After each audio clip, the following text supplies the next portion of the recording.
রাইতে 60,000 টাকা ইনকাম করে। ও দেখ ওর কত পাওয়ার। আর রাত্রে 60,000 টাকা ইনকাম করে। আর তুই কয়টা ইনকাম করস?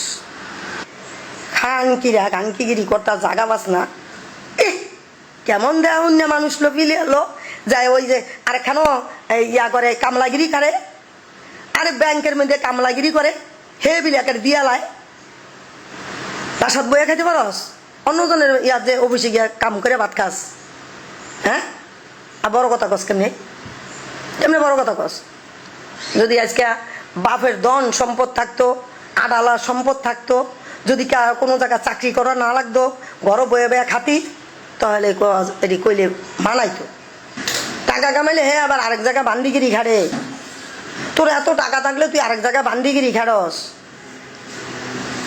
সবাই জানে, বিডি ইমরান জানে, সবাই জানে আমার ছেলে লাইকিতে 10 মিলিয়ন কত বছরে অর্জন করছে, কত লাখ লাখ টাকা কামাইছে। তখনই আমি গাড়ি কিনে দিয়েছি, হুন্ডার কিনে দিয়েছি। দেখ ইউটিউব চ্যানেলে যা। আমি তখন তো তোর লগে কোনো পরিচয় নাই, তোর লগে কোনো সম্পর্কই নাই। তখন আমি ওরে বাইক কিনে দিছি, তখন ওরে প্রাইভেট গাড়ি কিনে দিছি। তখন তো তোর কোনো সমাজ নেই, নাই তোর কোনো ধুলাই নাই। তখন কে কিনে দিছে এগুলা? এগুলো তো মাই কিনে দিছিল, আমি কিনে দিছিলাম। ইউটিউব চ্যানেলে ঢোক, মামনিয়া 143 ইউটিউব চ্যানেলে ঢুকে দেখ। ওগুলো সবগুলা ভিডিও করা আছে, ইউটিউবে সব আপলোড করা আছে। কত সালে আমি ওগুলো কিনে দিছি। আর আজকাল কাছে আমি কিনে দিছি।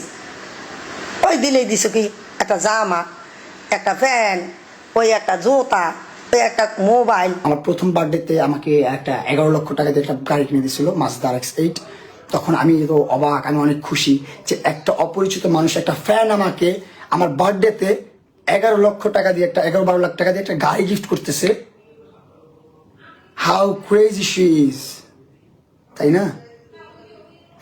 তখন তাকে ইচ্ছে করছে কি, এটা আমি না শুধু আপনারা যারা যারা হা দিতেছেন, যারা যারা টিটকারি মারতেছেন, মজা নিচ্ছেন, ভাই মজা নিয়েন না, মজা নিয়েন না। দেখলে লোল পড়বো আপনার। তখন আপনার বার্থডেতে যদি আপনার আমি একটা 12-13 লাখ টাকা দিয়ে গাড়ি গিফট করি, গাড়ি গিফট করে কমু যে গু খা, আপনি গুড়াও খাইবেন বইয়া, বুঝছেন? আপনি গুড়াও বইয়া খাইবেন। কথাটা খারাপ শোনা গেল, এটাই বাস্তব। সে যখন আমার বার্থডেতে আমাকে একটা গাড়ি গিফট করে আমাকে বলে কি তোমার নেক্সট বার্থডেতে তোমাকে একটা বাড়ি করে দিব, ফ্ল্যাট কিনে দিব, এরকম প্রতিশ্রুতি উইদাউট এনি কমিটমেন্ট আমাকে মুলা ঝুলাইছে। কোনো ধরনের অ্যাসেট করে দেয় নাই আমাকে, ঢাকা শহরে একটা বাড়ি করে দেয় নাই, গ্রামে বাড়ি করে দেয় নাই, বা বড় সড়ো কোনো অ্যাসেট আমাকে করে দেয় নাই। শুধু আমাকে মেনটেন করতো। মেনটেন বুঝছেন? মেনটেন বুঝেন তো নাকি? শুধু মেনটেন করতো, আর কিছু না, নাথিং এলস। আপনারা বলতে পারেন টাকার লোভ থাকলে আমার ঢাকা শহরে বাড়ি নাই কেন? তার পিছনে আমি 4 বছর আমার নষ্ট করছি, আমার লাইফের 4টা বছর নষ্ট করছি। ঢাকা শহরে আমার বাড়ি নাই কেন? আমি একটা বাড়ির মালিক না কেন এই ঢাকা শহরে? কেন? আমি যে টাকার লোভী, আমার বাড়ি নাই কেন? আপনি আমার যে পরিমাণ টাকা দিচ্ছেন, এটা যদি আমি আমার পারিশ্রমিক হিসাবে কাউন্ট করি, তাহলে এটা কোনো অ্যামাউন্টই আপনি আমাকে দেন নাই। এটা পারিশ্রমিকের অ্যামাউন্ট আপনার 4 ভাগের 1 ভাগ দিচ্ছেন, এখনো 3 ভাগ আপনার কাছে আমি পাওনা আছি।